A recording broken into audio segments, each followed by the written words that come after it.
എല്ലാ അനുഭവങ്ങളും മനസ്സായത് കാരണം മനസ്സിനെ സർവവ്യാപി എന്ന് പറയും. സർവവ്യാപിയാണ് മനസ്സ്. ഇത് ഒരു സാധനയുടെ ധ്യാനത്തിന്റെ ഭാഗമായിട്ടാണ് പറയുന്നത്. മനസ്സിനപ്പുറവും ഉണ്ട് ബ്രഹ്മം ഉണ്ടല്ലേ. പാദോസ്യ വിശ്വഭൂതാനി ത്രിപാദസ്യാമൃതം ദിവി പുരുഷ സൂക്തത്തിൽ പറയുന്നു. ബ്രഹ്മത്തിന്റെ ചെറിയൊരു ഭാഗം മാത്രമേ സൃഷ്ടിയായിട്ടുള്ളൂ, ബാക്കിയെല്ലാം സൃഷ്ടിയാവാതെ തന്നെയുണ്ട് എന്ന് പറഞ്ഞ സങ്കല്പം കുറച്ച് ഭാഗത്തുള്ളൂ. ആ ഉള്ള ഭാഗത്തെല്ലാം മനസ്സാണ്, കാരണം മനസ്സാണുള്ള സങ്കല്പം. അത് കാരണം മനസ്സിനെ സർവവ്യാപി എന്ന് പറയും. സർവവ്യാപിത്വം ബ്രഹ്മത്തിന്റെ ഒരു ഗുണമാണ്. അപ്പൊ എന്തുണ്ടാവും? മനസ്സിനെ ബ്രഹ്മമായിട്ട് നമ്മൾ സങ്കല്പിക്കണം. ആരോപിക്കുക എന്ന് പറയും. മനസ്സിൽ ബ്രഹ്മത്തെ ആരോപിച്ച് ഉപാസിക്കുക. മനസ്സാണ് ദൈവം, മനസ്സാണ് ബ്രഹ്മം എന്ന് വെച്ച് ഉപാസിച്ചാൽ എന്തുണ്ടാവും?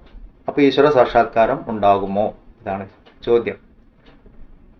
അപ്പൊ ഇവിടെ എന്താ പറയുന്നത്? അങ്ങനെ നമ്മൾ ഉപാസിക്കുകയാണെങ്കിൽ മനസ്സിന് എന്ത് സംഭവിക്കും എന്നാണ് അടുത്ത മന്ത്രം പറയുന്നത്. യതോ വാചോ നിവർത്തന്തേ അപ്രാപ്യ മനസാ സഹ ആനന്ദം ബ്രഹ്മണോ വിദ്വാൻ ന ബിഭേദി കദാചനേതി. യതോ വാചോ നിവർത്തന്തേ അപ്രാപ്യ മനസാ സഹ. എവിടെ നിന്നാണ് മനസ്സ് തിരിച്ചു വരുന്നത്? മനസ്സും വാക്കും എല്ലാം കൂടി തിരിച്ചു വരുന്നത്, അതാണ് ബ്രഹ്മം. ആ ബ്രഹ്മമായിട്ട് നമ്മൾ മനസ്സിനെ ഉപാസിച്ചു കഴിഞ്ഞാൽ എന്തുണ്ടാവും? ഇപ്പൊ പറയാണ്, ബ്രഹ്മത്തിന്റെ ധർമ്മമായ ആനന്ദം ഉണ്ടാകും. അതുമാത്രമല്ല ഉണ്ടാവുക. ന ബിഭേദി കഥാചനേതി എന്ന് പറഞ്ഞു. ന ബിഭേദി കഥാചനേതി എന്ന് പറഞ്ഞാൽ ഒരിക്കലും ഭയം ഉണ്ടാവുന്നില്ല.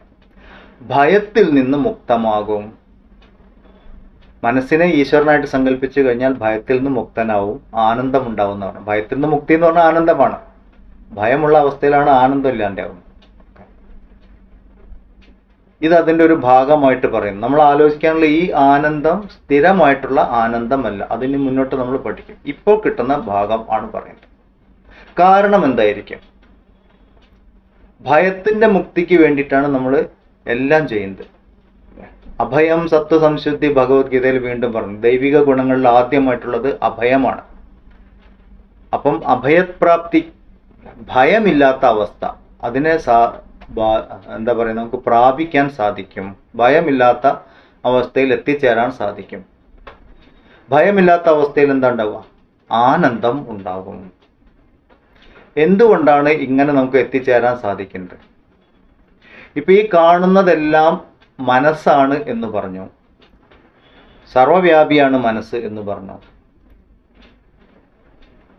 മനസ്സ് ബ്രഹ്മമാണെങ്കിൽ നമ്മൾ ആരോപിക്കുക എന്ന് പറഞ്ഞാൽ അങ്ങനെ സങ്കല്പിക്കുകയാണ്.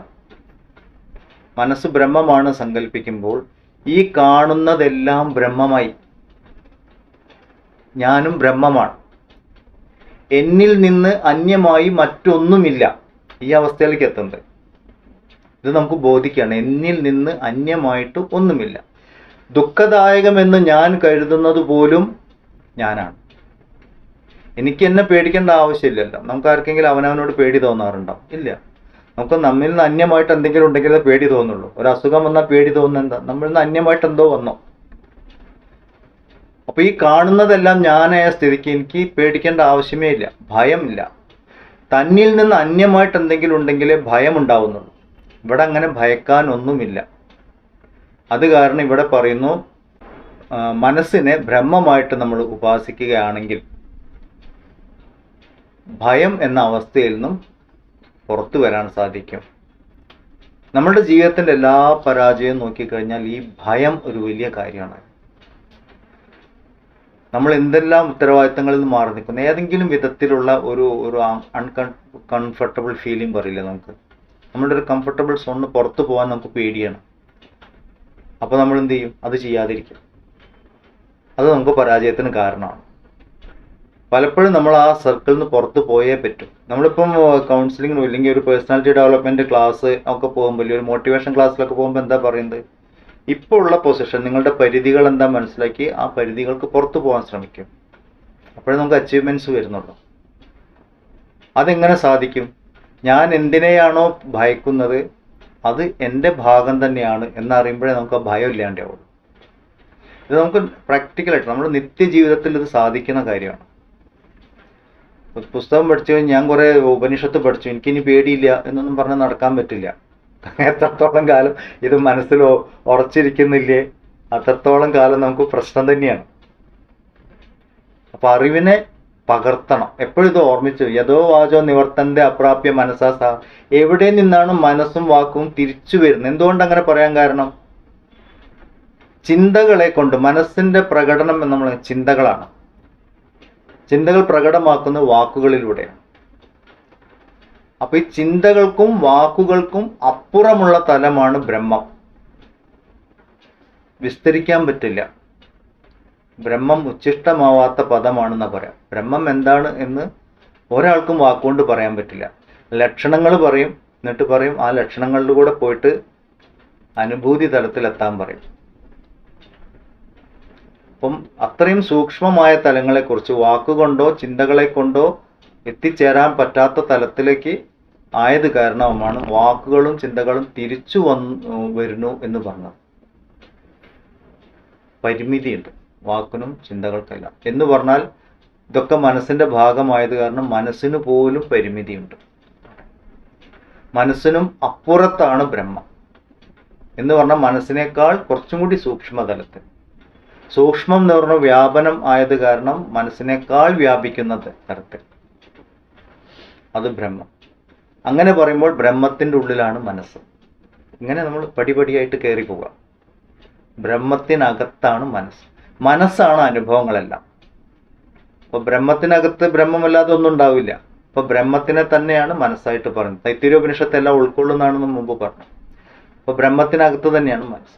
മനസ്സാണ് അനുഭവങ്ങൾ എന്ന് പറഞ്ഞാൽ എല്ലാ അനുഭവവും ബ്രഹ്മം തന്നെയാണ്. സകലതിലും നമ്മൾ ഈശ്വരനെ കാണുന്നത് ഇങ്ങനെയാണ്. സർവത്ര ഈശ്വര ദർശനം, ഇതാണ് നമുക്ക് വേണ്ടത്. അപ്പൊ നമ്മൾ മനസ്സായിട്ടും അനുഭവങ്ങളായിട്ടും കാണുന്നത് ഈശ്വര ചൈതന്യമാണെന്ന് അറിഞ്ഞു കഴിഞ്ഞാൽ ആ തലത്തിലേക്ക് നമ്മളുടെ സാധന മാറും. ഇതിന്റെ അപ്പുറം എന്താണ്? എന്തെങ്കിലും ഉണ്ടോ? മനസ്സിനകത്തിരിക്കുമ്പോൾ എനിക്ക് സുഖവും ദുഃഖവും ഒക്കെ ഉണ്ട്. പക്ഷെ എനിക്ക് ഇതിനപ്പുറം വേണമല്ലോ പോവാൻ. അത് ഞാനിങ്ങനെ പോവും. അപ്പോഴാണ് നമ്മൾ ഒരു കാര്യം കൂടി ആലോചിക്കുന്നത്, മനസ്സിനപ്പുറവും ഒരു തലം ഉണ്ടാവും. മനസ്സിനെ പ്രവർത്തിപ്പിക്കുന്ന എന്തെങ്കിലും ഉണ്ടാവണമല്ലോ. മനസ്സ് ജഡവസ്തുവാണ് എന്ന് പറയണം.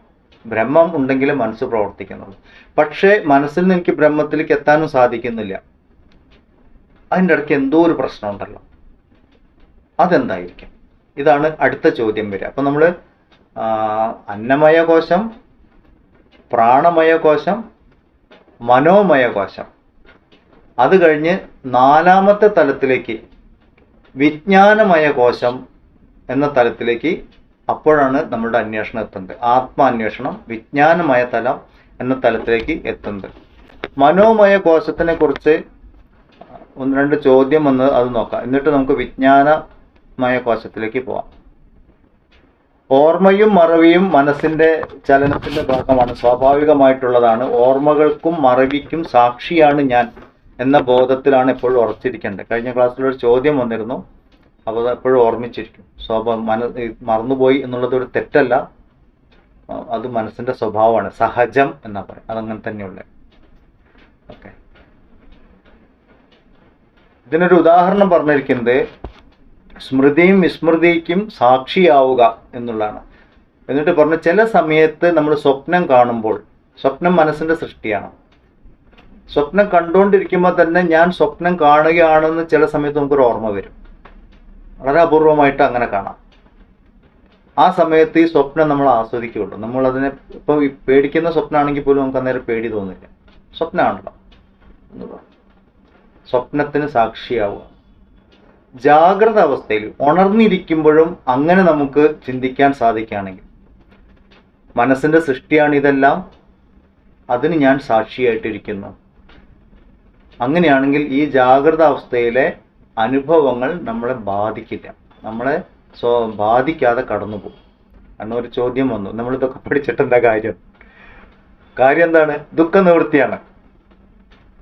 അപ്പൊ ആ അറിവിന്റെ വെളിച്ചത്തിൽ ദുഃഖ നിവൃത്തി ഇങ്ങനെയാണ്. ജാഗ്രത അവസ്ഥയിലൂടെ ഇപ്പൊ പലരും പറയും സാമ്പത്തികമായിട്ട് തകർന്നു പോയി, ബന്ധങ്ങൾ തകർന്നു പോയി, എന്നൊക്കെ പലരും പറയുന്നു. എപ്പോഴാണ് ഇത് തകർന്നത്? ഞാൻ ഉണർന്നിരിക്കുമ്പോഴേ ഉള്ളൂ. ഇല്ല, ഇപ്പൊ തകർന്ന് സാമ്പത്തികമായിട്ടൊക്കെ തകർന്ന് തരിപ്പണായിട്ടിരിക്കുന്ന ആൾക്കാർ ചിലപ്പോൾ സ്വപ്നത്തിൽ ഭയങ്കര ധനികനായിട്ട് മാറും. തിരിച്ചു സംഭവിക്കാം. ഇത് രണ്ടും തുല്യം, മനസ്സിന്റെ സൃഷ്ടി. അപ്പം നമ്മൾ വിഷമിക്കല്ല ചെയ്യാം. ഇപ്പൊ ഇങ്ങനത്തെ ഒരു അനുഭവത്തിൽ കൂടെ കടന്നു പോകുന്നുണ്ട്. നമുക്ക് മാറി, ഞാൻ ഇല്ലെങ്കിൽ എൻ്റെ ജീവിതം ഒരു മനുഷ്യ അനുഭവത്തിലെ ദുഃഖകരമായ ഒരു സ്റ്റേജിലൂടെ കടന്നു പോകുന്നു. ഞാൻ സാക്ഷിയാകുന്നു. മനോമയത്തിന് സാക്ഷിയായിട്ട് മാറുക. അപ്പോൾ നമുക്ക് ദുഃഖ നിവൃത്തി ഉണ്ടാവും. ഇതാണ് അതിൻ്റെ കാര്യം. ഇപ്പം നമ്മൾ എവിടെയെങ്കിലും അങ്ങനത്തെ ഒരു സിറ്റുവേഷനിൽ നമ്മൾ പോയി ഇരിക്കാന്ന് വിചാരിച്ചോളൂ. വളരെ സങ്കടകരമായ ഒരു സിറ്റുവേഷൻ, ഇല്ലെങ്കിൽ വളരെ നമുക്ക് ആ കൂടി ഡിസ്റ്റർബ് ചെയ്യുന്ന ഒരു സിറ്റുവേഷനിൽ നമ്മൾ പോയി ഇരിക്കുകയാണെങ്കിൽ ഒന്ന് അവനവനോട് ചോദിച്ചു നോക്കുക. എൻ്റെ മനസ്സ് നമ്മൾ വ്യാവഹാരിക തലത്തിലാണ് കേട്ടോ പറയുന്നത്. എന്തിനാണ് ഇപ്പോൾ ഇത് കാണുന്നത്? ഞാൻ എന്തിനാണ് ഈ അനുഭവത്തിലൂടെ ഇങ്ങനെ കടന്നു പോകുന്നത്? അല്ലെങ്കിൽ ഞാൻ എന്തിനാണ് ഈ അനുഭവത്തിന് കാണുന്നത്, സാക്ഷിയാവുന്നത് എന്ന് ചോദിച്ചു കഴിഞ്ഞാൽ നമുക്ക് ഉടനെ ഇന്ന് മാറി നിൽക്കാൻ പറ്റും. പിന്നെ നമുക്ക് അത്ര ആഘാതം അനുഭവപ്പെടില്ല. ഇപ്പം അങ്ങനെയുള്ള പെട്ടെന്നൊരു ട്രാജഡി ഒക്കെ വന്നു വീണ് കഴിഞ്ഞാൽ ഭയങ്കര ആഘാതമാണ്. ഉടനെ ചെയ്യാൻ പറ്റുന്ന കാര്യം എന്താണ്? മാറി നിൽക്കുന്നുള്ളൂ. ഈ അറ്റാച്ച്മെൻ്റാണ് വലിയ പ്രശ്നം വരുന്നത്. നമുക്ക് പലതിനോടും ഭയങ്കരമായിട്ട് ഒട്ടിപ്പിടിച്ചിരിക്കും. അപ്പോൾ അതിൻ്റെ പ്രശ്നമൊക്കെ നമ്മളെ പ്രശ്നമാവും.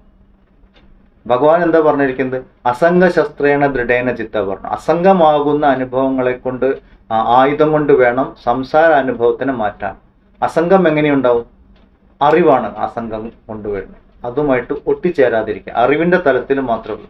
അപ്പം മനോമയ കോശമാണ് ഈ കാണുന്നതെല്ലാം എന്ന് നമ്മൾ മനസ്സിലാക്കി കഴിഞ്ഞാൽ, മനോമയ കോശത്തിനെയും പ്രകാശിപ്പിക്കുന്ന ആത്മാവാണ് ഞാൻ എന്ന അറിവിൽ നിന്നുകൊണ്ട് അനുഭവങ്ങൾക്ക് സാക്ഷിയാണ് ഞാൻ എന്ന് നമുക്ക് മാറാൻ സാധിക്കും.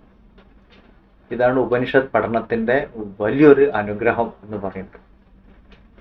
നമ്മളൊരു വലിയ സ്ക്രീനിൽ സിനിമ കാണുന്നത് പോലെ കോമഡി ഉണ്ട്, ട്രാജഡി ഉണ്ട്, ട്വിസ്റ്റ് ഉണ്ട്, വില്ലൻ ഉണ്ട്, ഹീറോ ഉണ്ട്, എല്ലാം ഉണ്ട്. പക്ഷെ എന്താണ്, നമ്മളത് ആ സിനിമ നമ്മൾ ആസ്വദിക്കുന്നുണ്ട്, ഈ കഥയൊക്കെ ഉണ്ടെങ്കിലും.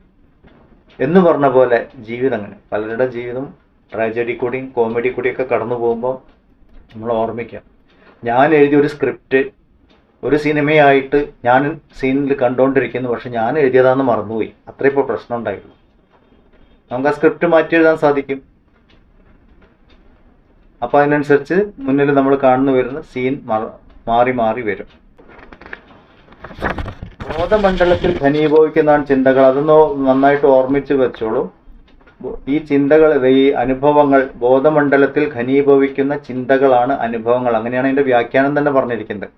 അപ്പോൾ അനുഭവങ്ങൾ എന്താണ്? നാമം, രൂപം, ദേശം, കാലം. അതിനെ മാറ്റി നിർത്തിയാൽ മതി. അപ്പം ബോധമുണ്ട്. ബോധം ഉണ്ടാവുന്നല്ല, ബോധം നമ്മൾ ബ്രഹ്മം എന്താണ്, ബ്രഹ്മാനുഭൂതിയിലേക്ക് പോവാൻ സാധിക്കും. എപ്പോഴും ആലോചിച്ചാൽ മതി. ഞാൻ ചിന്തിക്കുമ്പോൾ ഓക്കെ, ക്യാരക്ടേഴ്സിനെല്ലാം മാറ്റിക്കളയാം, സമയം മാറ്റിക്കളയാം, പേര് മാറ്റിക്കളയണം, പിന്നെന്തുണ്ടാവും? വേറൊരു തലം എന്താണെന്ന് പറഞ്ഞാൽ, നമ്മളിപ്പം മനസ്സിൽ എപ്പോഴും ചിന്തകൾ വന്നും പോയിക്കൊണ്ടിരിക്കും. നമ്മളെല്ലാവരും മനസ്സ് എപ്പോഴും മുറുമുറുത്തും കൊണ്ടാണ്. ചിലപ്പോൾ അത് പുറത്തേക്ക് പറയും, ചിലപ്പം ഉള്ളിൽ നമ്മൾ സംസാരിച്ചുകൊണ്ടിരിക്കണ്ട. ഈ സംസാരത്തിൻ്റെ ഭാഷ നിശബ്ദമാക്കുക, കാഴ്ചകളെ ഇല്ലാണ്ടാക്കുക. ഒരു മിനിറ്റ് ഒന്ന് ആലോചിച്ചു. കാഴ്ചകളെ ഇല്ലാണ്ടാക്കി കളയുക, ഭാഷയെ നിശബ്ദമാക്കി കളയുക. എന്താണ് അനുഭവം എന്നുള്ളത് നോക്കാം. ഒരു ധ്യാനാനുഭവത്തിലേക്ക് നമ്മൾ പോകും.